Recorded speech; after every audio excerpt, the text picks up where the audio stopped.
Mr. Trump, welcome back to Meet the Press. Thank you. Lovely and cold Ottumwa, Iowa. It's cold, but beautiful. Yeah, there you go. There you go. This week's time, how Trump won.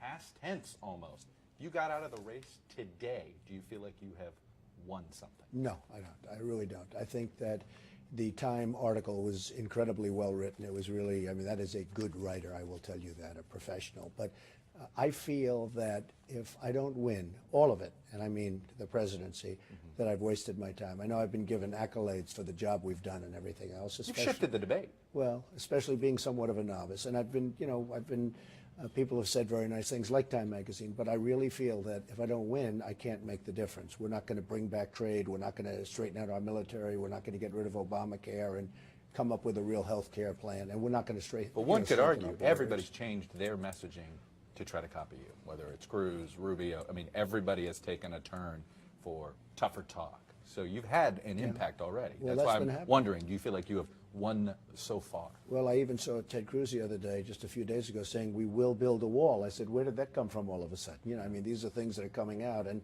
if you look at what's happened with the Muslims, a lot of people are starting to say, hey, wait a minute, Trump is sort of right. We're going to have to start looking at this because there's a lot of bad things. You look at Philadelphia last night, you look at all of these things that are happening, and a lot of people are saying we have to study and we have to see what's going on. We cannot destroy this incredible country of ours. Can't do it.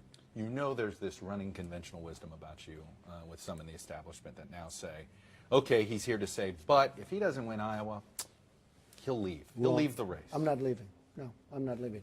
You and I had this discussion about 2 months ago where you said, would you leave? I was in #1. I've been in #1 just about since I joined up, right? June 16th. Amazing. We've had a lot of fun. But you asked me that question. Yeah. I started talking about, well, maybe here, maybe there, right. If this happened. There's no maybes anymore. There's no maybes. There's no maybes. I'm not leaving. You're going straight to the convention. Going all the way. If I don't win, I don't win. But, maybe that can happen. But I'm leading every poll and you'll big. accept the idea that you might lose Iowa. You could lose it. I hope I win Iowa. I've developed an amazing relationship with the people of Iowa. You see it right outside. We have a huge audience, a sold-out audience, always sold out. I mean, no matter where I go. But I have an amazing relationship with evangelicals, with the Tea Party, with the people of Iowa. And I hope I win Iowa. If I don't win, I mean, that can also happen. And I go right to New Hampshire where we're doing great. I go right to South Carolina where we're doing great. We go into Nevada where we're leading big, and we go to the SEC where we're leading big. But I would love to win Iowa. I've spent a lot of time here. Right after this, I'm making another speech in a different part of Iowa. With the Big Bopper. And that's right. Yeah, the Big Bopper is right. So we're spending a lot of time in Iowa. I love the people, and I think we're going to do well in Iowa. Obviously, your chief competitor is Ted Cruz. You have brought up the Canadian citizenship issue, but let me ask you your opinion. Do you believe he is constitutionally eligible? I know the Supreme Court has never weighed in on the phrase natural-born citizen. What does that mean? But you yourself, do you think he should be eligible? So what happens is I was watching Lawrence Tribe of Harvard yesterday, who's a constitutional expert, one of the true experts. And according to him, it's a real question mark. And he is the, I would say he is one of the great authorities on this subject. He has a question mark. And but do what you I say, have a question let me about tell you, from Ted's standpoint and from the party standpoint, he has to solve this problem. Because the Democrats will sue him if he's the nominee. If Ted is the nominee, he will be sued by the Democrats. And according to one of the great lawyers of the country at Harvard, with strong opinions on this, the whole thing has not been, this matter, as he said, this matter has not been determined. I understand that, no, but I'm talking about your problem. opinion. I would say that I would want the Supreme Court to rule because they haven't ruled. And when you listen to Lawrence Tribe of Harvard say that it's a real question and a real problem. Look, if Ted wins, he's been very nice to me, I've been very nice to him. Yeah. But if Ted wins, he becomes the nominee. He goes out. Day one, he's going to be sued by the other party. By the way, do you think it's between you and him at this point? Do you buy the idea? Because right now, no, in almost every poll now, it is 1-2, you and him. No, I don't personally think so. I think other people could maybe sneak up. I'm surprised at how badly some are doing. I think that some are doing really badly that I thought would have done better. And I think Ted's doing maybe better than I would have thought. But right now we're 1-2, although Ted's not anywhere close to #2 in New Hampshire. If you look at that poll, he's not even close to #2 in New Hampshire. But we'll have to see. Ted and I are definitely number 1 and 2 in Iowa. So that's where we are, and we're going to see how that. And I happen to think that, from my standpoint, now politically, I should say, oh, if I come in number 2 or 3 or 4 or 5 in Iowa, I'd be very happy. I wouldn't be. You're going to be unhappy if you lose Iowa. I would like to win Iowa. Okay. And you're not going And to be I happy. say that with great, with trepidation, because this way, if I come in number 2 and really do a good job, We're all going to everyone's say, hey, gonna look oh, at you. That's okay. Yeah. I would like to win Iowa, but I think Ted and I are close here, but if you look at Ted in New Hampshire, he's not doing well at all. Let me ask you you said something about Senator Cruz this week in a CNN interview. You said he was for amnesty. That's a big charge. What's of all people to charge being for amnesty?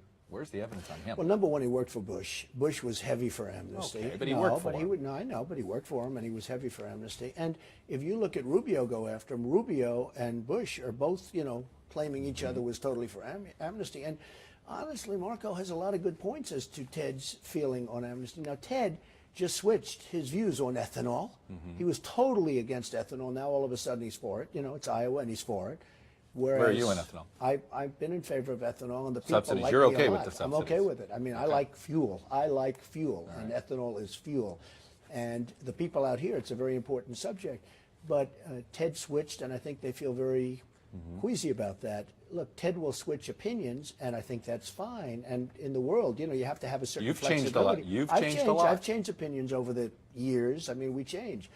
But it'll be very interesting to see what happens. I'll tell you one thing.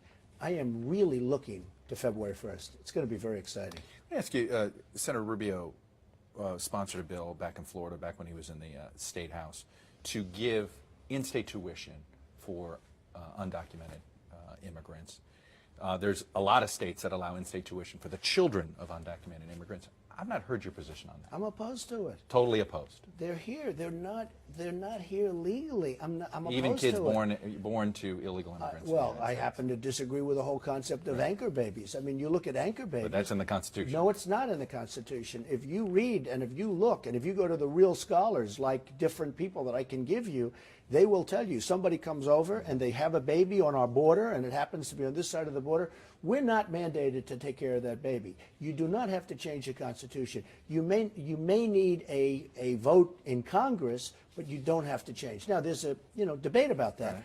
I don't think it's even close, and I've been on this issue for a long time. No. People have to come into our country legally, Chuck. They have to be here legally. You've had 2 wives that were immigrants.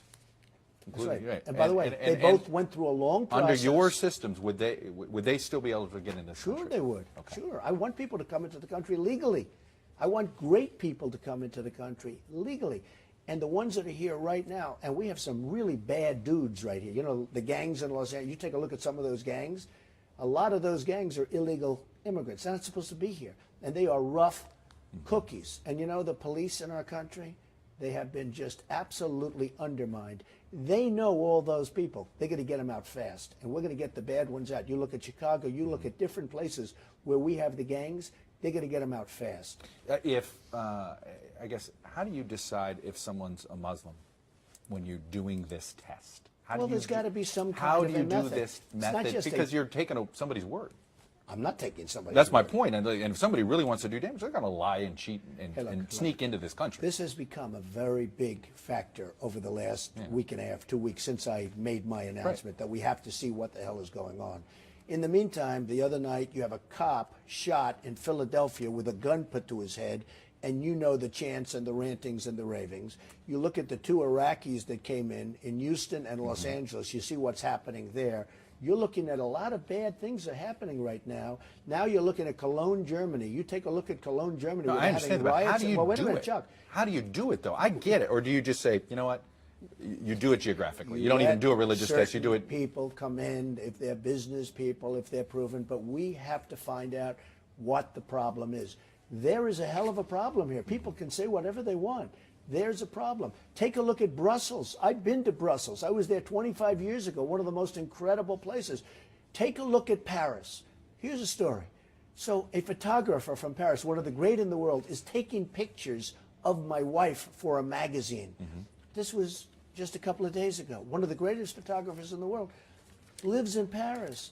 And she said, "Oh, Mr. Trump, it's so sad what happened. It's so dangerous. It's so sad.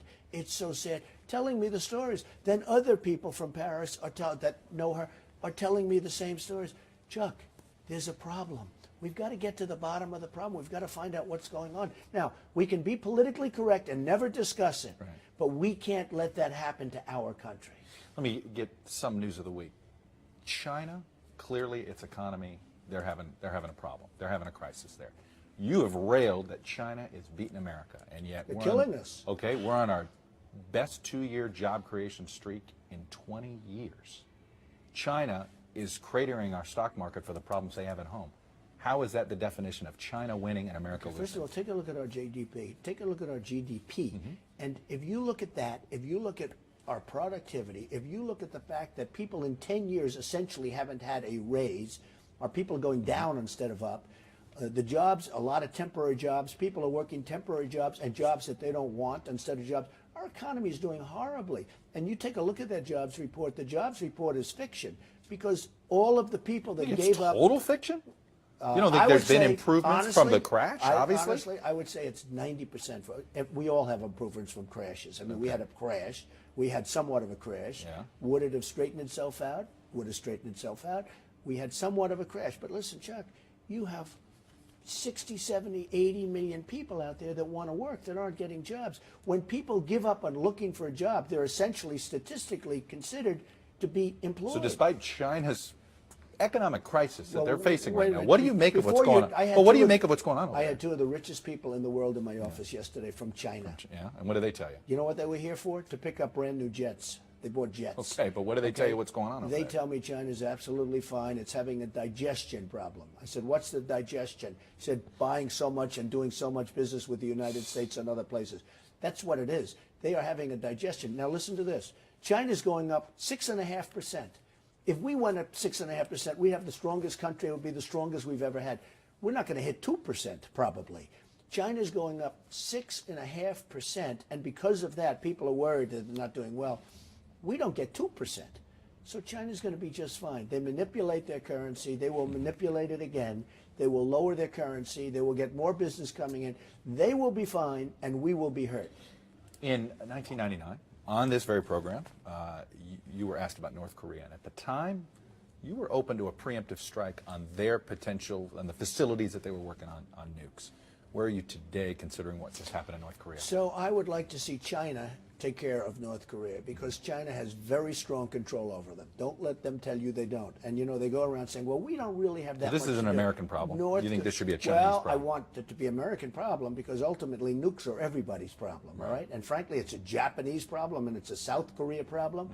And one of the things we have to do is we have to have South Korea and Germany and Japan and all of these countries that we essentially protect. We protect them. They have to start paying. They have to start paying. I know. You've said this before. How does that work? You go to them and You're basically going to say, first of all, we'll put behemoths. these. You want First of all, to be on the nuclear umbrella. It costs you money. listen, they are. Is that right? If you want to be in America's They nuclear are umbrella, economic behemoths. Germany, Mercedes, Benz, all this stuff. They make tremendous amounts of money. Of course, she's destroying Germany with what she's done with the migration. What she has done is unbelievable. What she has done to Germany is unbelievable. you're referring to Angela Merkel. Exactly, is unbelievable. But Germany, Japan, South Korea, we have 28,000 soldiers on the line in South Korea between the madman and them. We get practically nothing compared to the cost of this. Why are we doing this? When I buy televisions, when I buy a lot of different products, I have to buy them in South Korea because they don't make them here anymore. I mean, they virtually don't make television sets in the United States anymore. They make a fortune. They're a very wealthy country. We're a very poor country. So you're basically, with these countries, you're going to basically say, if you want our military protection, you're going to have to do better with trade deals. They're going to have to do better. Not trade deals. They're going to have to take care of our military. They give us very little. We are paying to take care of all these countries. You know, when you hear that we spend more money by many times than other countries, part of the money we spend is we're protecting everybody and we're not getting very much for it. Take a look at Saudi Arabia. They were making before the oil went down, so maybe they make half. Well, they were they're making struggling. $1 billion. Well, think of it. They were making $1 billion a day. And they pay us peanuts to protect them. And without us, Saudi Arabia wouldn't be there. So we have to get smart. We owe $19 trillion, Chuck. $19 trillion. It's going to be now $21 trillion very soon because of the stupid budget deal was just made, which is shocking that the Republicans agreed to that deal. Shocking. But we're going to be at $21 trillion in debt. We have to get smart, and when we protect Germany and South Korea and Japan, they've got to pay up. And you know what? They'll do it. They'll do it. But you have to have the right message or ask. You just brought up the spending deal. You have said you think President Obama is a terrible negotiator. Except when it comes to dealing with the Republicans. Well, that's what I was just going to say. He seems to. I'm glad you were going to say that. Yeah, that's what I'm asking. Like who? No. I said the other day. If he's such a bad negotiator, then why do the Republicans lose? Obama's one of the worst negotiators I've ever seen on everything except when it comes to dealing with the Republicans. It's unbelievable. The Republicans fold every single time. They don't get this last budget was terrible. But you look at the Iran deal. You look at these deals. I always bring up Bergdahl. We get a traitor. They get 5 people that they've wanted for 9 years, and they're back on the battlefield trying to kill everybody, including us. And we get a dirty, rotten traitor. So let me just tell you, that's the kind of deals we make. The Iran deal, we give them $150 billion. We get nothing out of it. We don't even get our prisoners back. They just ship the uranium out, though. I mean, they're living up to the deal. And where do they ship it? To Russia. Well, you trust Putin. Well, I trust him more than some people. I was just going to say, you. I can tell you that. But what kind of a deal is that? Even that, they're shipping it to Russia, right? Uh-huh. Why are they shipping it to us? Why aren't we getting it? They're shipping it to Russia. I don't like that. You don't like that at all? No, okay. No. I'd like them to ship it to us. It's our deal. So they get $150 billion. We don't even get our prisoners back. They have 24-day periods to, and by the way, the people don't know, the 24 days doesn't start until a whole procedure takes place. That 24-day can be a longer. Hard to wipe away nuclear material. Hard to wipe away nuclear material in 24 days. I don't know that, and you don't know that. Scientists tell us. How about their rights of self-inspection? Yeah. You think that the Iranians are going to give us good self-inspection? I don't. All right, let me get you on. But with the Republicans, Obama's a great negotiator. He won't be a great negotiator with me if he was there, but he won't be there. Let me get you on what you've been saying. You've said you're willing to bring up Bill Clinton's past with women if Hillary Clinton attacks you for being a sexist. So is that a threat to her? Is that essentially what you're saying is, hey, you want me to go down that road? You go down that road, I go down this road. Is this sort of public threat? I don't want to say it's a threat. What is it? It's a threat. Okay. But it is a threat. Of course. I mean, I can call it a nicer name. Yeah. She was saying he has tendencies toward being sexist. Talking about who? You? Talking about me. And I said, wait a minute. She's married to an abuser, a woman claimed rape, and all sorts of things. I mean, horrible things. You read the book. You do know, though, if you bring it up, people are going to bring up yours. It's okay. I mean, your first divorce was ugly. Number one, it's all over the tabloids. You know what? I wasn't the president of the United States, and I wasn't dealing in the Oval Office, all right? A big difference. I wasn't the president. And my first wife thinks I'm great, and my second wife, and I have a great marriage. I mean, I have a great marriage. So, I mean, it's fine. I'm not saying don't bring anything up with me, but when she says that, I had to bring it up. And by the way, they've become very unresponsive since then. No, they have. And I just won the Fox poll against her even. I'm up substantially over Hillary in the Fox poll that just came out. As you know, people call you a lot of names. Some of it's positive, some of it's negative. I want to throw some by you. Let's see. Some people are calling you the music man of this race. Kim Kardashian, Biff from Back to the Future, George Costanza, P.T. Barnum. What's any of those? Do you consider a compliment? Or do you P.T. Barnum. You'll take the P.T. Barnum? P.T. Barnum. Look, people call you names. We need P.T. Barnum a little bit because we have to build up the image of our country. We have to be a cheerleader for our country. We don't have a cheerleader. I thought Obama, when he got elected, would be a good cheerleader. That's the one thing I said. I said he'll be he'll unify the country, whether it's African American and white, and he'll unify. He's not unifying. He's been a great divider. On top of that, very bad. You think he's been the divider? What about the Republican Party? I think you don't think they've? No, I think he's. You don't think this has been a two-way street here? Chuck, he hasn't brought us together. He hasn't brought. And that's on him, not on both parties? I think it's on everybody, but he's the leader. He's the leader. He could have been a great cheerleader, and he hasn't been, and that's too bad. What do you tell conservatives about 90s Trump? You liked the Clintons. You were pro-choice. You were even for some gun control. You wondered why the NRA would be for some limitations, some restrictions. 2016 Trump, you're not that guy. Well, I have changed. I've changed in many ways. Is it just, what is it? What's the change? Take a look at Ronald Reagan. Ronald Reagan was a somewhat liberal Democrat. Ronald Reagan was a liberal Democrat. And he became a fairly conservative, not overly, but a fairly conservative Republican.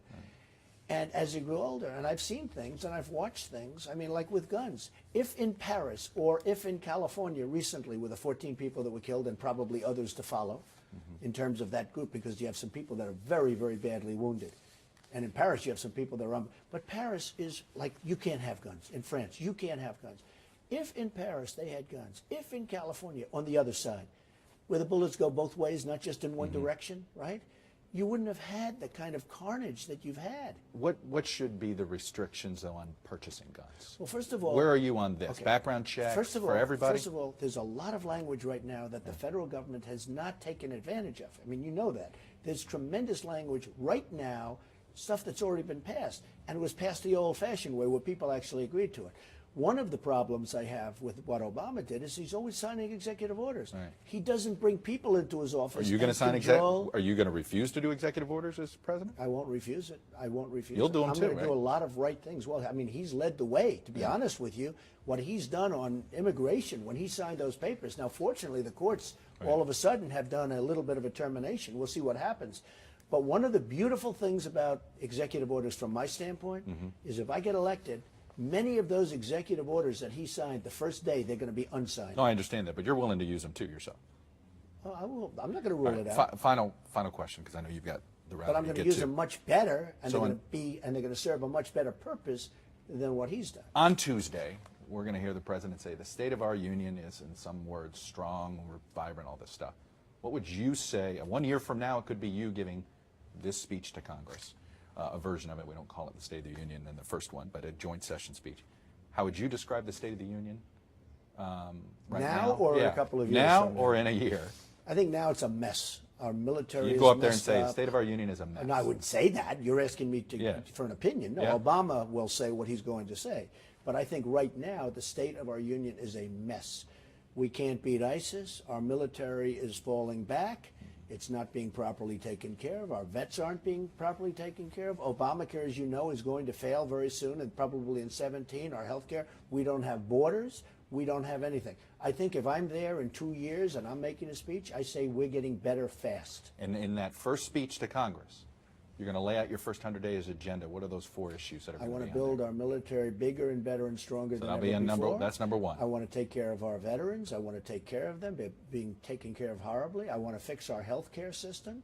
I want to create borders so that we have a country, because right now we don't have a country. We have borders where people just walk across and do whatever they want to do, and then they have babies, and the babies become citizens, and we have to take care of them. Right. We're going to do many, many things, and we're going to make America great again. That's what I want to do. Oh, I forgot. There was one more question I was going to ask you. Billionaires. There's a bunch of billionaires around the world. Zuckerberg has signed on this idea. They want to basically give away more than half of their wealth in some point to philanthropic projects. Carl Icahn is a guy who has signed on to this. Good friend Who, of by the yours. way, endorsed Right, me. that's what I mean. Good friend of yours. And Have he's you a thought great about? I'm sure people have asked you to sign this They've all asked me. giving pledge. They have all asked me. Why haven't you done Well, it? so far I'm a little bit old-fashioned. I have wonderful children who are doing a wonderful job, and I believe in that, and we employ thousands and thousands of people. And I like the concept of keeping the company going as opposed to selling everything and giving it away. So right now, I mean, perhaps I shouldn't be saying this, but I'm of the old school. I'd like to see my children take this great company that I've built, and it is a great company, and I'd like to see it go on for a long time. Creating jobs, lots of money, pay lots of taxes, give lots of money away. I make lots of big contributions. I like that better. All right. Mr. Trump, until we meet again. Thank you. Thank you, sir. Great honor. Thank you, Chuck.